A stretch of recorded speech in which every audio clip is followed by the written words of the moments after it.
Signal acquired, connection secure. This is Crypto Ninja, stepping out of the digital dark to deliver your shadow briefing on why silver and gold are becoming the hidden backbone of the AI age. The world thinks the AI arms race is all about code, algorithms, and flashy demos. But in the shadows, it's a metals war. Silver and gold are baked into the physical core of this new intelligence, inside chips, servers, power grids, and the connections that hold the entire system together. Let's start with silver, the quiet overachiever. Silver is the most conductive metal on the planet, carrying both electricity and heat better than copper or aluminum, which is why it's being woven into the guts of next-generation AI chips. Inside GPUs, TPUs, and NPUs, silver shows up in interconnects, advanced solders, and thermal pastes that move signals faster and pull heat away from screaming hot cores. Every time a model gets bigger, every time latency must drop, every time a data center squeezes more performance into the same rack, tiny gains in conductivity matter. And silver is where those gains come from. That edge is why industrial demand for silver is climbing as AI chips get denser, faster, and more power-hungry, from cloud data centers down to neural engines in phones and cars. Now zoom out from a single chip to the entire AI fortress, the data center. These sites chew through power like small cities, and moving that electricity safely and efficiently requires high-performance metals at every step of the chain. Silver is built into switchgear, high-end connectors, and power electronics that route massive loads to racks full of AI servers, while also appearing in the sensors and control systems that keep everything stable. But that's only half the story, because the same companies racing to dominate AI are also racing to power their data centers with renewables, especially solar. Each solar panel uses around 20 grams of silver in its cells, and a single large solar array dedicated to feeding one hyperscale AI campus can consume hundreds of metric tons of silver by itself. Stack that across hundreds of new and expanding data centers worldwide, and you get something close to a structural bid under industrial silver demand, not just from chips, but from the very power sources feeding them. Add in electric vehicles, robotics, and broader automation trends, and silver becomes the metal at the crossroads of AI, energy, and mobility. Gold, meanwhile, plays a different role. Less about brute conductivity, more about reliability.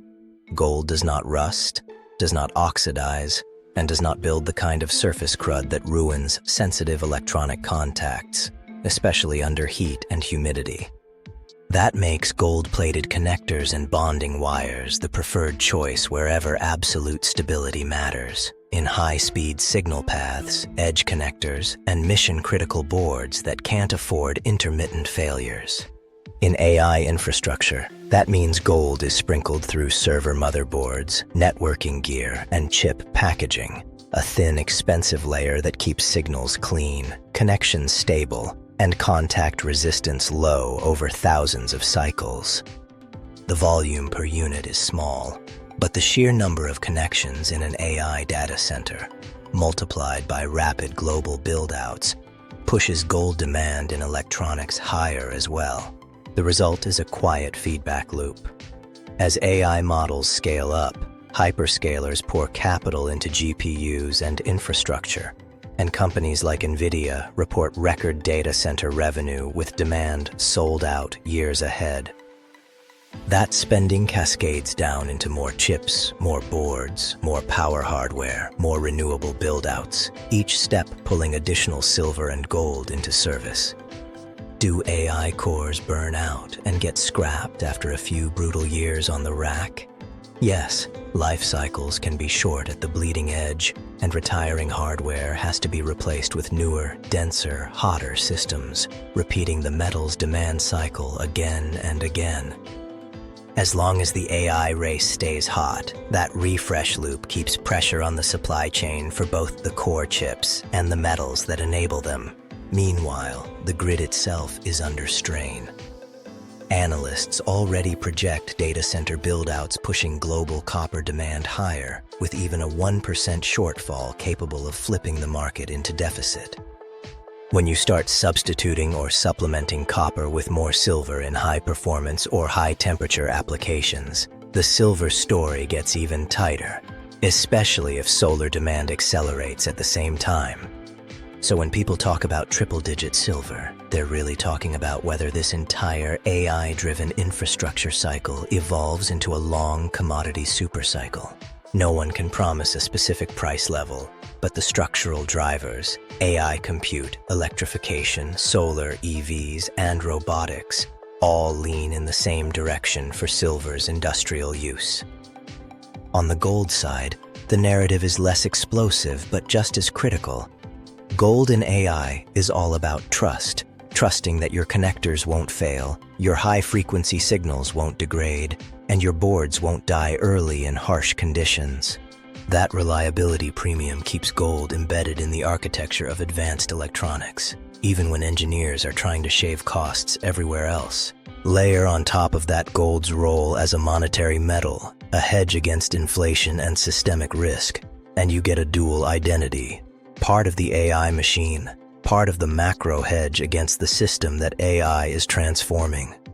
While silver wears the badge of industrial workhorse, gold acts as the quiet anchor, both inside the circuits and inside central bank vaults. Meanwhile, the AI arms race is not just a corporate sprint, it's geopolitical. Nations are competing for access to advanced chips, foundry capacity, and the raw materials to build and power high-performance compute clusters. From the US to China, policy, export controls, and industrial strategy all circle around the same bottlenecks: semiconductor capability, energy, and critical metals like copper, silver, and to a lesser extent, gold. Tech giants are responding by throwing staggering amounts of cash at R&D and infrastructure. NVIDIA's leadership openly talks about demand for AI computing exploding, with hyperscalers locking in orders years in advance, and data center capex projected to soar from hundreds of billions to even more by the late 2020s. Every one of those dollars eventually turns into something physical: wafers, substrates, boards, connectors, cables, solar arrays, cooling systems, and metals are the thread tying them all together. So what is the real main point in the cold light of the server room? AI might look digital, but it is brutally physical, bound by heat, electrons, and elemental limits. Silver and gold are not just shiny relics from an old monetary era. They are critical infrastructure metals woven into the nervous system of machine intelligence, from the chip level to the grid that feeds it. If you're tracking the AI story, watching GPUs and software alone is like studying the blade and ignoring the steel it's forged from. The real edge lives deeper in the conductors, the connectors, and the metals that make impossible power densities barely survivable. Follow the silver and gold, and you are quietly front-running some of the most fundamental constraints and opportunities in the AI arms race. This has been your Shadow Briefing from the Digital Shadows. If this breakdown sharpened your perspective on AI and the metals behind the machines, slip a like into the algorithm, subscribe to the clan, and share this with someone who still thinks AI is just software. Until next time, stay unseen, stay informed, and move like a shadow.